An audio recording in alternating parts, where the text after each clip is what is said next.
Puji Tuhan, malam hari ini sebelum kita mendengarkan kebenaran firman Tuhan, mari kita satu dalam doa.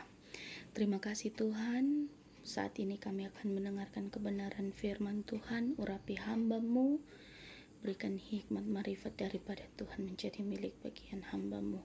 Berkati setiap telinga-telinga yang mendengarkan kebenaran firman Tuhan. Dalam nama Tuhan Yesus Kristus, haleluya, amin.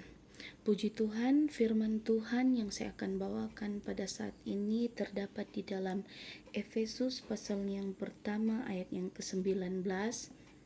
Efesus pasal yang pertama ayat yang ke-19 dikatakan di sini, dan betapa hebat kuasanya bagi kita yang percaya sesuai dengan kekuatan kuasanya.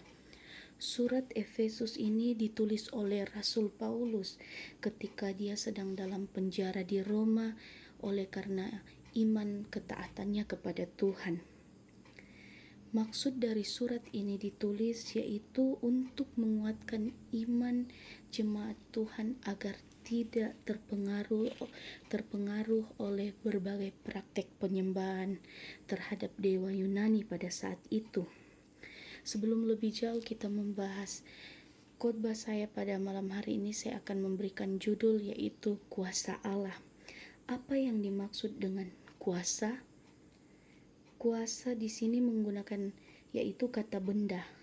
Ketika kita membuka Kamus Besar Bahasa Indonesia dikatakan yang dimaksud dengan kuasa adalah kemampuan atau kesanggupan untuk berbuat sesuatu.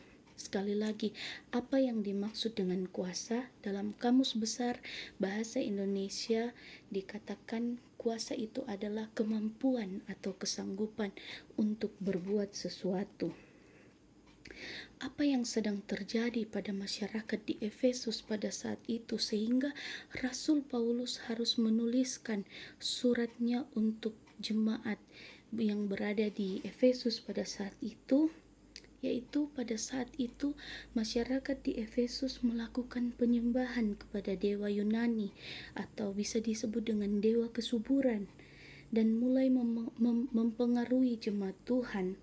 Di dalam bagian yang pertama surat Efesus ini Rasul Paulus menceritakan dan menjelaskan bagaimana Tuhan memilih umatnya dan menebus umatnya melalui pengorbanan Tuhan Yesus Kristus di kayu salib. Atas setiap dosa-dosa kita sudah ditebus. Rasul Paulus menjelaskan kepada umatnya, kepada jemaat Tuhan yang ada di Efesus. Rasul Paulus mengingatkan, menceritakan kepada jemaat Tuhan yang berada di Efesus. Dan siapa orang-orang yang terpilih? Orang-orang yang terpilih adalah orang-orang yang percaya kepada Tuhan.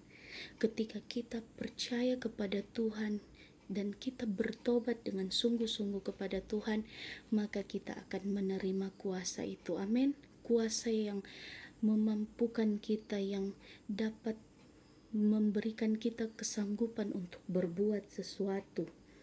Ketika kita percaya dan bertobat dengan sungguh-sungguh, maka kita akan mendapatkan kuasa itu, kita akan menerima kuasa itu.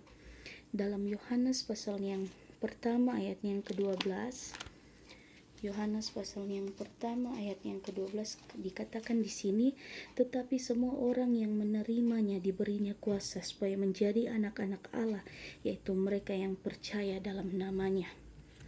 Ketika kita menerima kuasa itu, maka kita akan menjadi anak-anak Allah. Amin.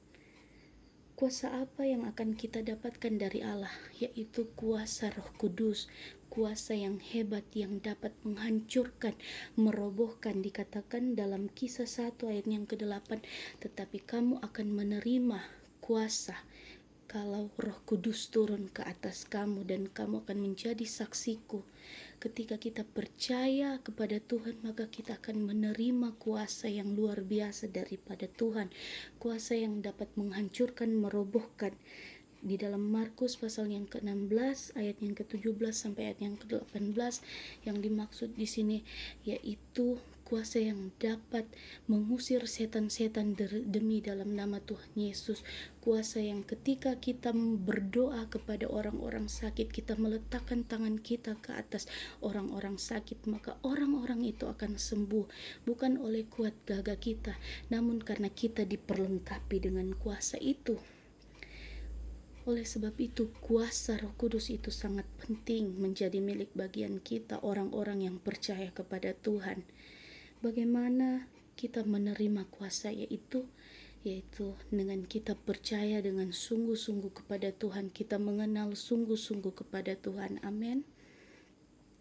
Oleh sebab itu pentingnya kita diperlengkapi dengan kuasa itu, kuasa Allah. Jaga urapan kuasa Roh Kudus ketika kita telah diperlengkapi, diberikan kuasa dari Tuhan, yaitu kuasa Roh Kudus. Jaga kuasa itu, jaga urapan itu. Untuk mengalahkan yang kuat harus menggunakan kuasa yang hebat. Amin. Haleluya. Puji Tuhan. Tidak, ini sebagian dari khotbah saya. Mari kita satu dalam doa. Terima kasih Tuhan, terima kasih Roh Kudus, kami telah mendengarkan kebenaran firman-Mu. Tuhan, tanamkan dalam hati kami dan kami dapat mengerjakannya dalam kehidupan kami sehari-hari, bahwa kami membutuhkan kuasa dari Tuhan. Kami mau selalu percaya kepada Tuhan dan mengenal Tuhan secara pribadi dalam kehidupan kami. Terima kasih Tuhan Yesus. Ini doa kami di dalam nama Tuhan Yesus Kristus. Haleluya. Amin.